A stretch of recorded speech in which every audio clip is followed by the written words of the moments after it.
Hello, everyone. Francesco here again. So what we talk so far?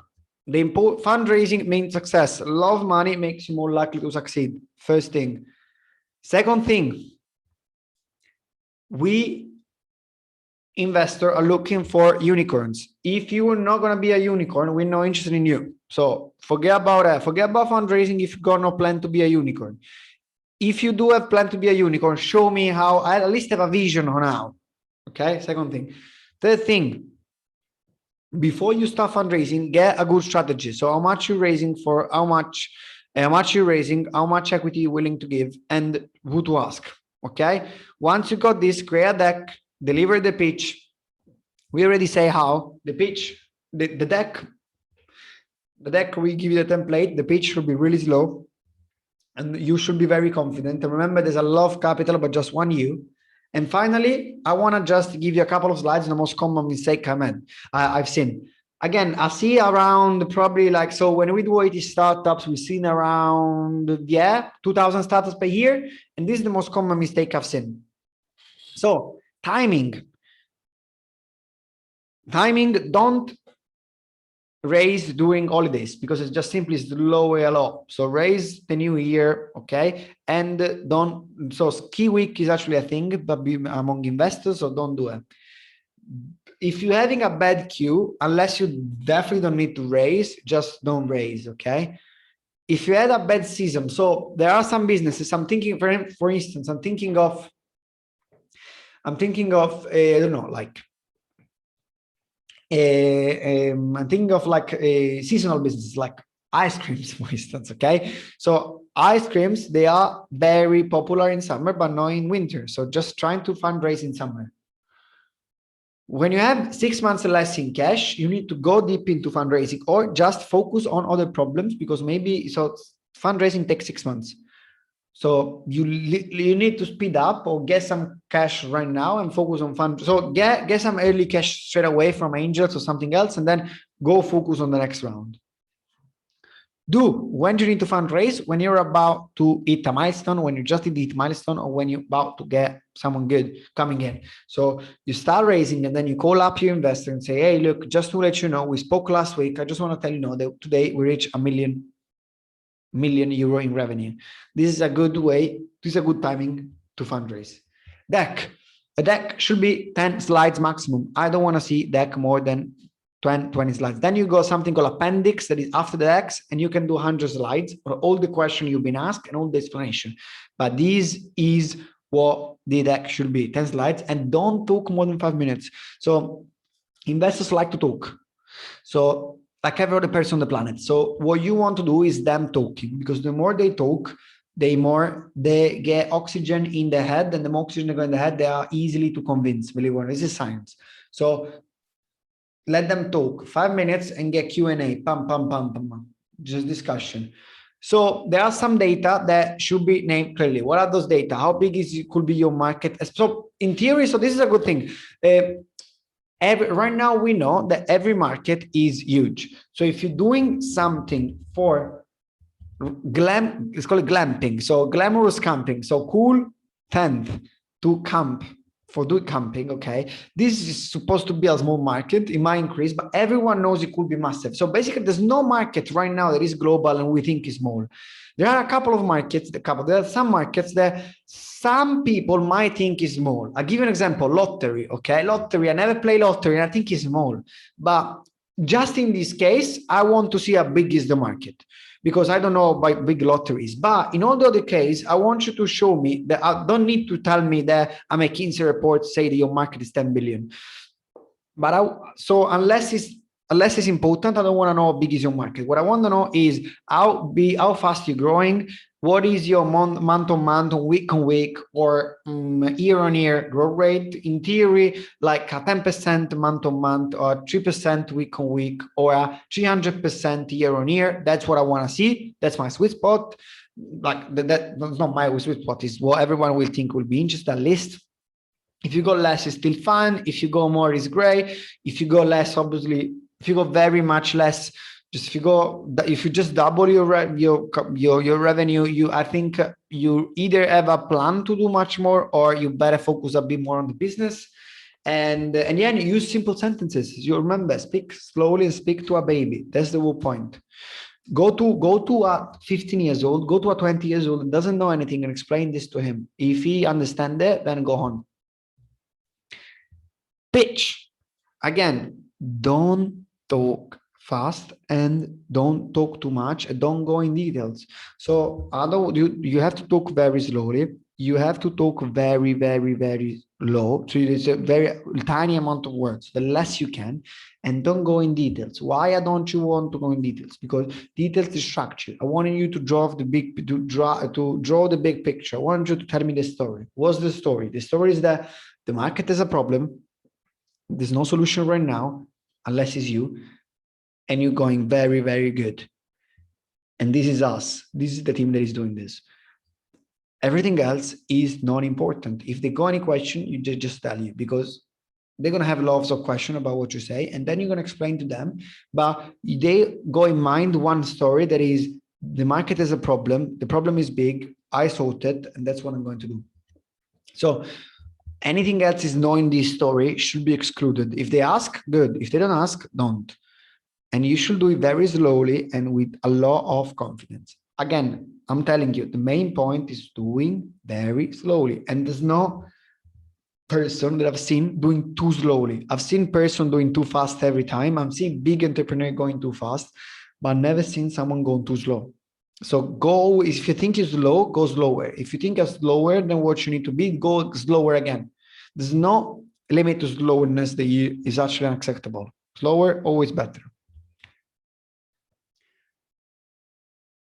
What do you need to do? These are 3 tricks that I've learned.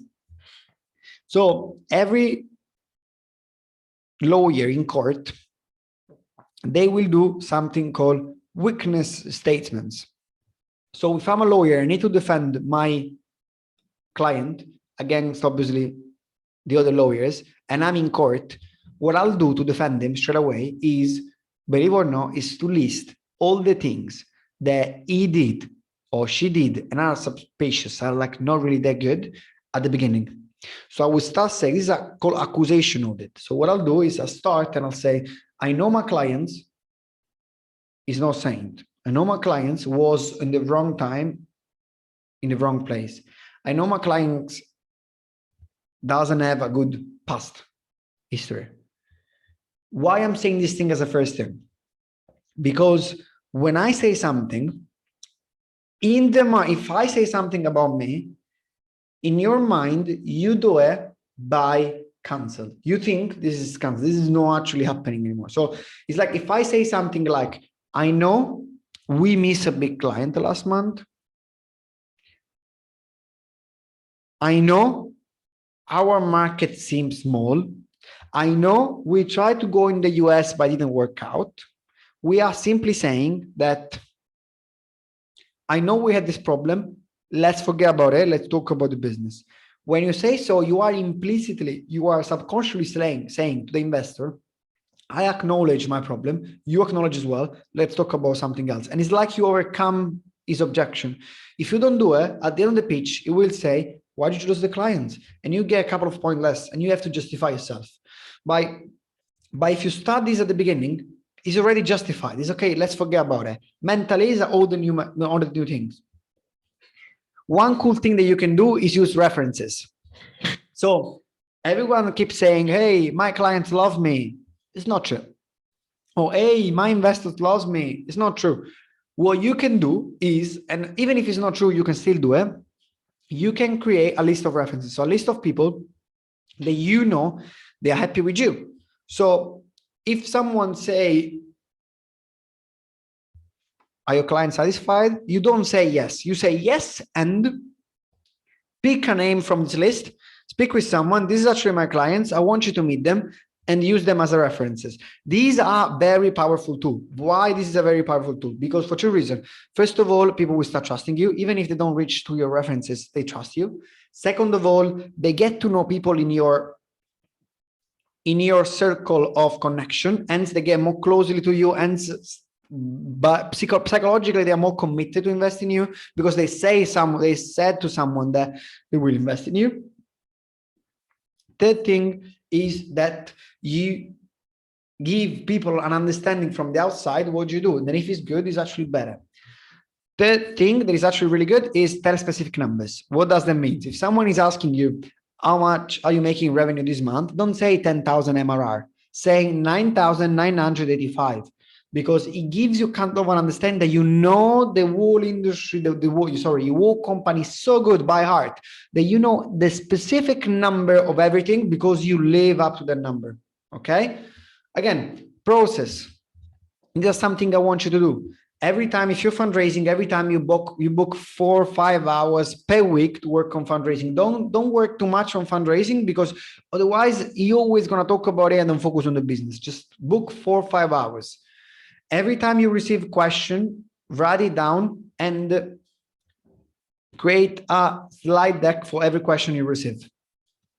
Then, for every investor, ask for feedback and for help. Like, what's your main concern here? What's your help, etc.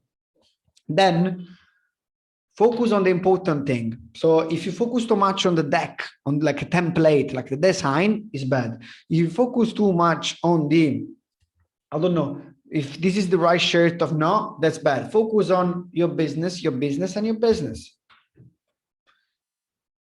Another important thing I want you to understand here.